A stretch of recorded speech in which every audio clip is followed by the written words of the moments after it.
Ladies and gentlemen, presenting the great British music hall story in a grand series of one-hour entertainments, over 150 songs and sketches with wondrous other stage events from the 1860s to the 1920s, all performed by the original artistes themselves and supplemented with authentic accounts from the books, programs, periodicals, newspapers and pamphlets of the day. The advertisements cried out from the sandwich board men, both in front of and in the theatre. All faithfully reported by Miss Jessie Matthews, Mr. Stanley Holloway, Mr. Ted Ray and Mr. Sandy Powell, themselves great performers of the variety stage. All diligently researched by Mr. Kevin Daly, Gent of Argo Records, and recalled to the accompaniment of the mechanical musical wonders of the age, the penny in the slot piano, the piccolo music box, the Orpheus disc piano, the polyphone disc musical box, and the 8-note street piano of Maestro Angelo Tommaso. And an occasional grind from the street organ man and his monkey. This is Don Taylor in London.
That was Gertie Guitarna at the turn of the century singing Nellie Dean, complete with waterfall.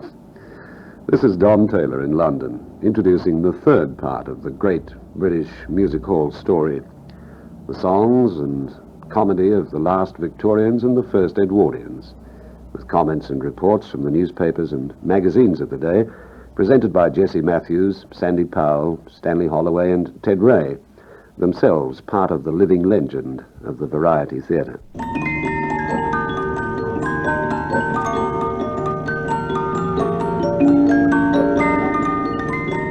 From the grime and smoke-wreathed factory towns of the North and the Midlands and the docks and East End tenements of London they came. The Cockney comedian, the Northern song and dance man, the chorus leads, the jugglers and singing queens of the halls. All seeking fame, many finding obscurity. All seeking, as tourists by the thousands still do, the bright lights of Piccadilly.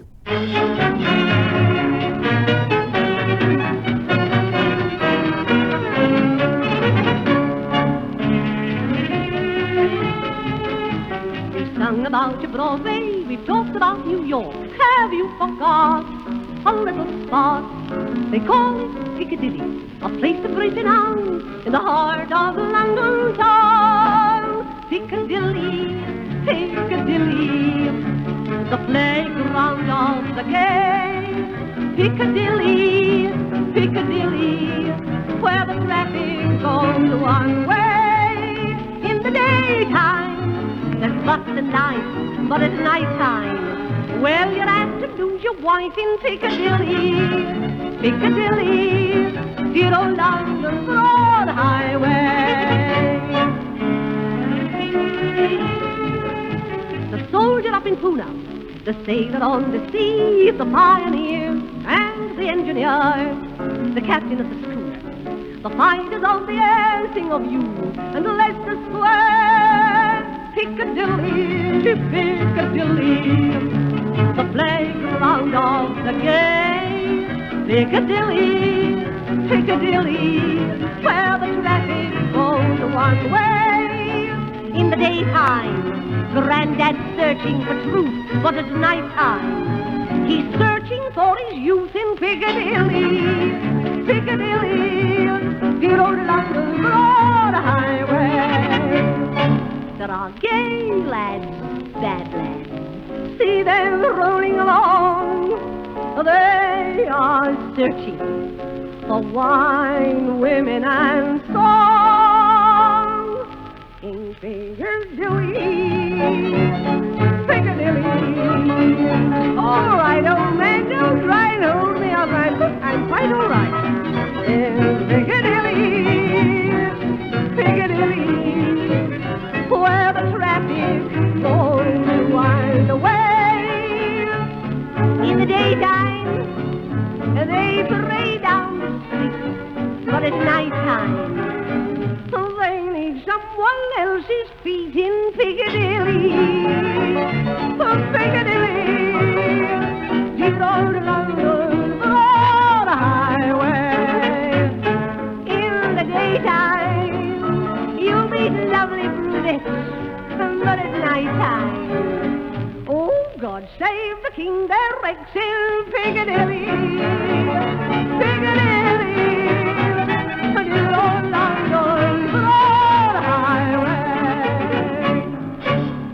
Hetty King was one of those who made it and stayed at the top until her death at 89, just three years or so ago.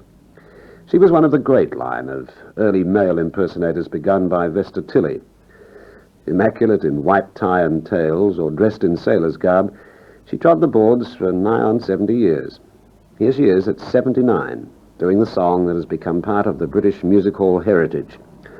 All the nice girls love a sailor, ship ahoy. Ladies and gentlemen, now one of the most famous of them all, Miss Hetty King.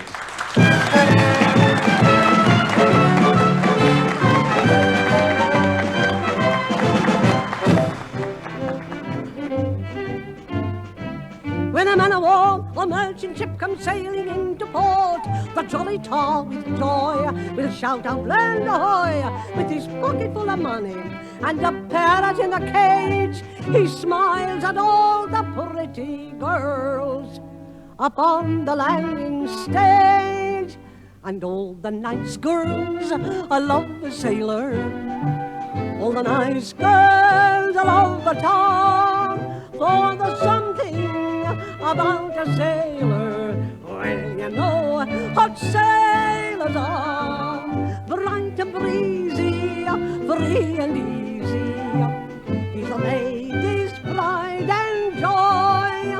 He makes love to Maud and Jane, then he's off to sea again. Ship ahoy, ship ahoy.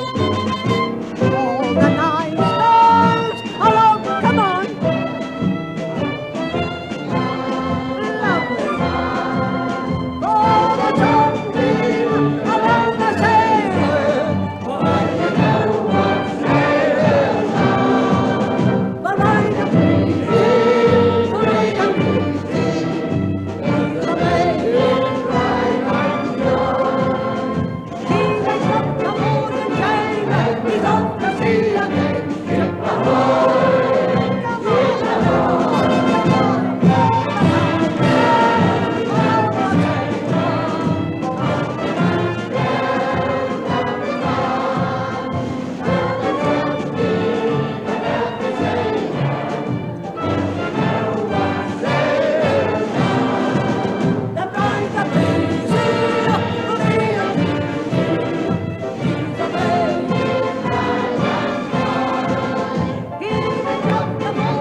To understand how this particularly English type of entertainment came into being, it's useful to have some idea of the social conditions of the time. Well, to begin with, the theatre was under pretty rigid control, almost unchanged since Shakespeare's day, the control of the Lord Chamberlain. And the monopoly on drama and other types of entertainment was held by what were known as the patent theatres, of which the two Theatres Royal, that in Drury Lane and the Haymarket, are probably the only survivors. But the Theatre Act of 1843 changed all this, and the saloons and concert halls, or concert rooms as they were called, had the chance of becoming legitimate theatres, but without the right to sell alcohol in the auditorium. Either that, or they could become a tavern concert room, but without the right to stage plays, which belongs still to the patent theatres. Anyway, this opened the way for the establishment and development of mixed forms of entertainment. But curiously enough, until 1878, there was little or no supervision or minimum standards required for seating, hygiene, or for provision for the performers. At first, they must have been pretty much like bear pits, and many a lad succumbed to their atmosphere. Ted Ray tells the story of Alfred Peck Stevens. My parents, reverend Christian folk, had resolved to have me educated for the church and to give me every chance of becoming a true minister of our blessed Lord and Master. Unfortunately, during my visits to London, I became mixed up with a gay and giddy set of young fellows and soon began to drift into neglect of my studies and even to drink and other forms of dissipation. One night, I chanced to be with my fellow roisterers in the bar of the Oxford Music Hall. I'm afraid I was in a rather uproarious state, a very noisy young chap, and using language which I shouldn't. Suddenly, I felt a tug at my coat. I turned and found a man, evidently a stage professional. He compelled me to go aside with him, saying as he did so, "My dear lad, evidently you're with people who are no good to you. Pull yourself together, you young fool, and come out of here with me." He made me go with him in a little brougham, took me to his lodgings, pulled me round and sobered me. Indeed, he was so earnest and so kind and so cheery that he made me feel ashamed. I told him who I was and how my parents were praying and paying for me to serve my God. "You shall do it yet, my lad," said my mysterious awakener and helper. Week after week, night after night, he took me about with him around the halls to do his turn and then home to his place. He never left me till he had set me on my feet again and had seen me pull round and resume my studies. Can you wonder, then, that I asked to perform this funeral service? For, under God, the man who brought me back to him, and who was, in fact, the cause of my reclamation and salvation, was he who lies in this grave. Alfred Peck Stevens, the comic singer, the favourite known to thousands whom he delighted as the Great Fox. I've travelled abroad a bit in my time, of troubles I've seen a few, but found it better in every clime to paddle my own canoe. My wants are small, I care not at all if my debts are paid when due. I drive away strife in the ocean of life while I paddle my own canoe. Then love your neighbor as yourself as a regular traveling through, and never sit down with a pair of dogs and paddle your own canoe.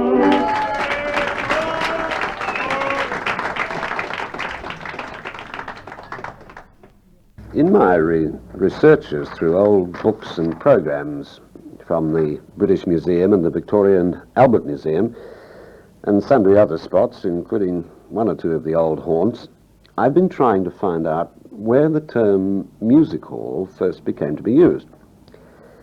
Well, it appears to have been one Richard Preece of the pub The Grapes, who established a place called the Surrey Music Hall as early as 1848. In Southwark Bridge Road, just across the Thames.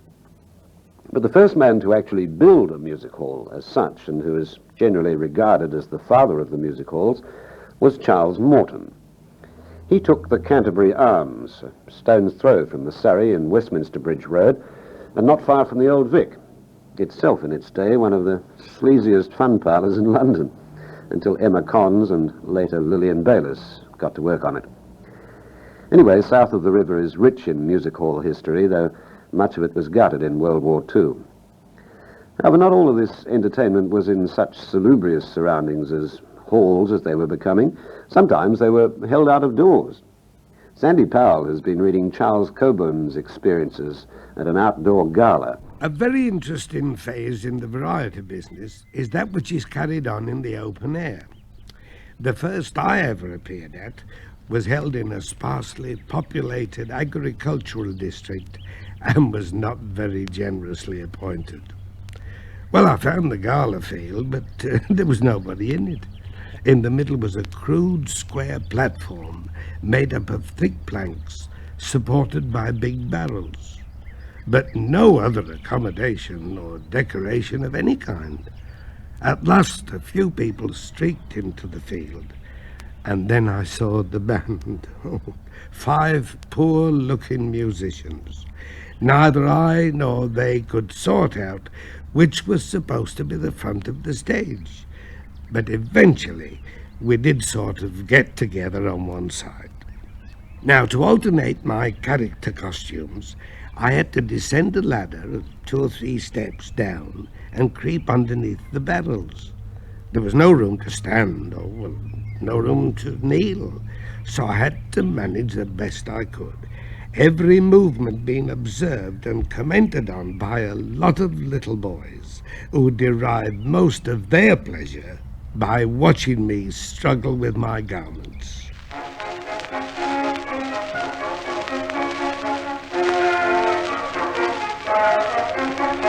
Now I was weaned on cucumber and on my wedding day, when the fun was over and the guests had gone away, my old darling said to me, you must be hungry, Joe. Is there anything you fancy? I said, fancy, don't you know? I like pickled onions, I like pickled lily, pickled cabbage is all right with a bit of cold meat on Sunday night. I can go to Martyrs, but what I do prefer is a little bit of cucumber, little bit of cucumber.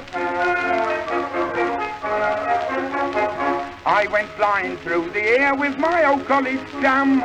Suddenly he said to me, we're bound for kingdom come.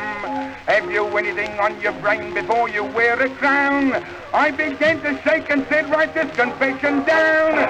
I like pickled onions, I like pickled lily, pickled cabbage is all right with a bit of cold tripe on Sunday night. I can go to Martyrs, but what I do prefer is a little bit of cucumber, little bit of cucumber.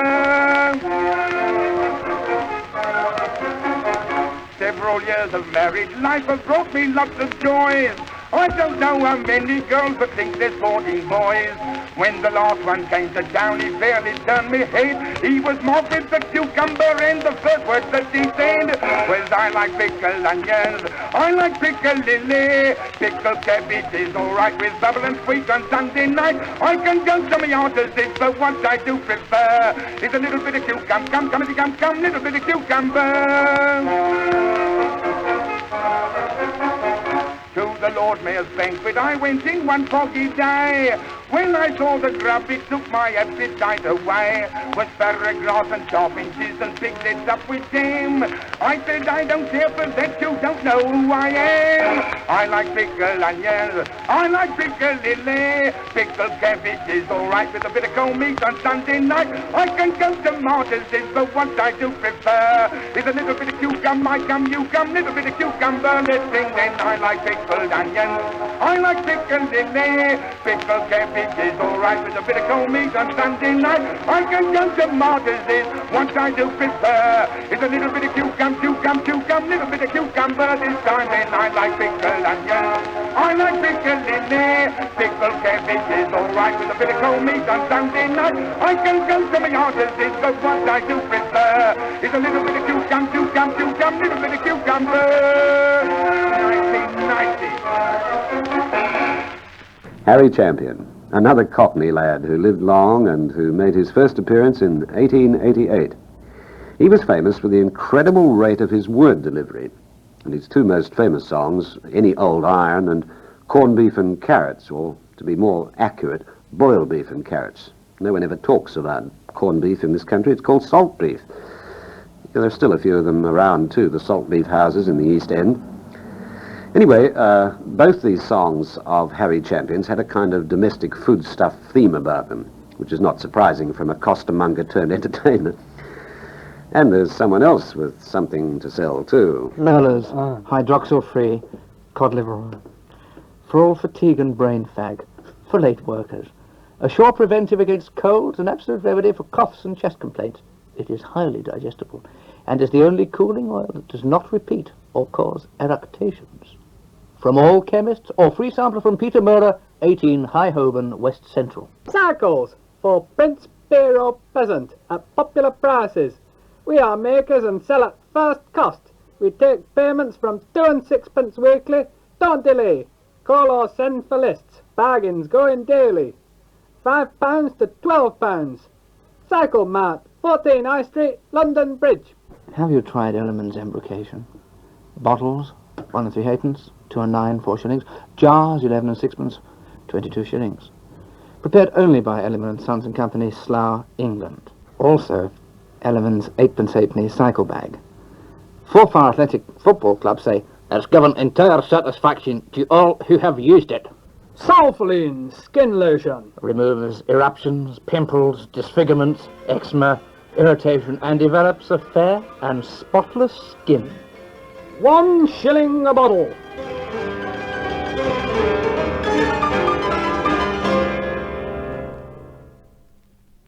Well, from up and down the country they came to work the music halls. The working mad audience, incidentally, was vociferously critical. You had to be a true professional or you got the bird, especially in the north, where Sheffield gained a reputation of being the comedian's graveyard. It still hasn't changed, whether it's the stage or the cricket ground outfield, as some of our boys know. Now, no one could put down Florrie Ford when she belted out a song like this.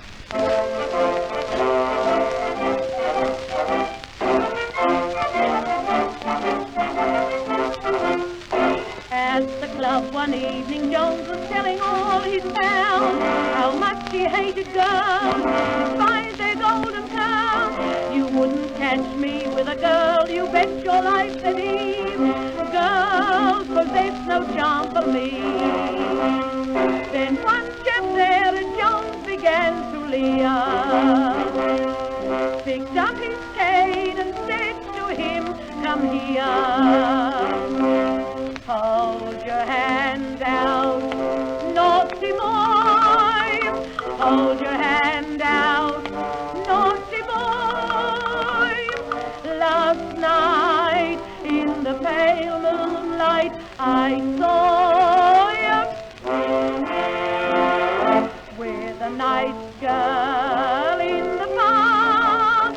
You were strolling full of joy, and you told her you'd never kissed a girl before. Hold your hand out, naughty boy.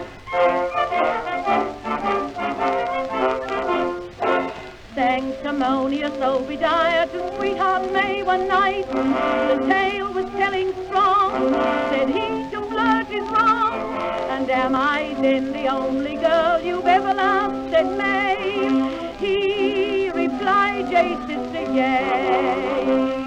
Then from underneath the sofa near the fire, her little brother shouted, Obadiah.